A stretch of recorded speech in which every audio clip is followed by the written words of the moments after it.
যাও যাও।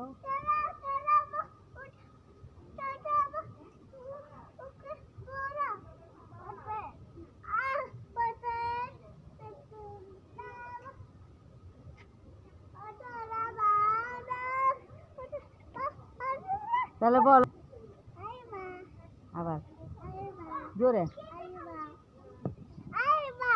I love you মা। I love you too.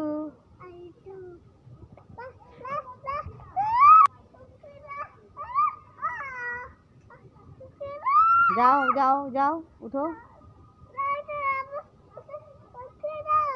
ভয় পাও? দাঁত পড়ে যাবে? কিভাবে দাঁত পড়বে? পড়ে যাবে কেন? কোলে নেবে কেন? কোলে নেবো কেন? ওঠো। ভয় পাও?